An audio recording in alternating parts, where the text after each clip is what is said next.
For the last few weeks, my mind has been filled with questions that, out of context, make little sense. I've thought long and hard about why a high school girl would start eating dirt and which middle-aged man might be covered in glitter. I've pondered the significance of everything from psychedelic mushrooms to a high school soccer coach's pep talk to a missing bullet in a police officer's gun.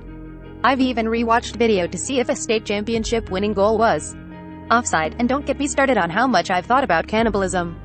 What I'm saying is, Yellowjackets has completely taken over my brain. I haven't been this obsessed with theorizing about events in a television show since the cast of Lost discovered the hatch. On the surface, there are some very obvious connections between Lost and Yellowjackets. Both center on a plane crash in which the survivors find themselves in the wilderness where a bunch of weird shit starts happening. Both jump around in time, exploring not only the events in the wild but also the cast's life before and after the tragedy. Most crucially, both are absolutely jam-packed with secrets, making theorizing about what's actually happening arguably the most fun part of the experience. It's not like there haven't been weird mysteries since Lost. I mean, I watched the ongoing Microsoft Surface ad known as Under the Dome. But none of Lost's successor shows grabbed me quite the same way that Yellowjackets has. I actually came to the show a few weeks late and binged the first half in a single night before fitting Sunday evening viewings into my schedule. It didn't take long at all. I've been hooked since the first 5 minutes. It starts out in the perfect way, pure what the fuck energy. A young girl, chased through a frozen forest with unsettling whispers and screams in the background, ends up impaled on spikes in a trap beneath the snow. Then there's a gruesome ritual that I'd rather not think about too much.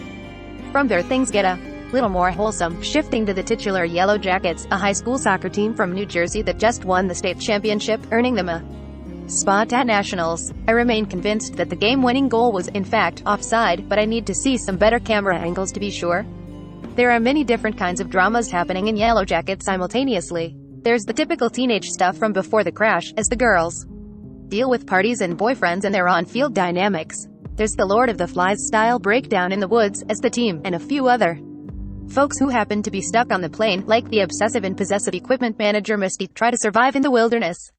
And then we have the present day, when the survivors struggle to keep it together after everything they went through. One is just getting out of rehab, while another lets loose on a reporter looking for juicy details on the crash. And all of this is set to a musical backdrop of this one mixtape I made myself in 1995 by recording smashing pumpkin songs from the radio. It's this combination of bizarre moments, intense drama, and time-shifting storytelling that makes Yellowjackets work so well, and makes it so ideal for theorizing. First, you'll see something that's either shocking or confusing. It could be dark, like a ritual killing or a suspicious suicide or a kid wearing antlers, like some kind of mystical goddess.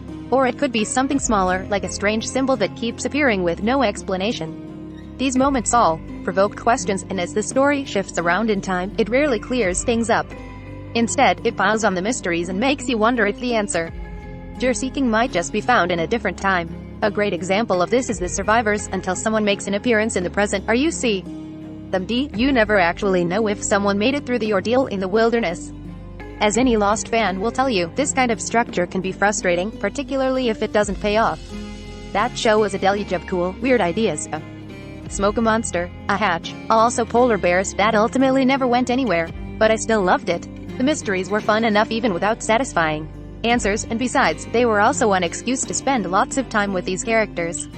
The cast of Yellowjackets is a delight and totally unpredictable, to the point that I'd watch for the Riverdale-style drama alone. Seriously, Misty scares me, and that's true in any time period. So far, Yellowjackets is evoking all of those same feelings for me that Lost did. Sure, I'd love the finale to satisfy my lingering curiosity and to find out who is really behind the antlers. But the ride so far has already been a blast. It's the journey, as they say, not necessarily the destination. Only, in this case, the journey involves teens eating each other and a seance gone wrong. The final episode of Yellowjackets' first season airs on Showtime on January 16th. Recommended by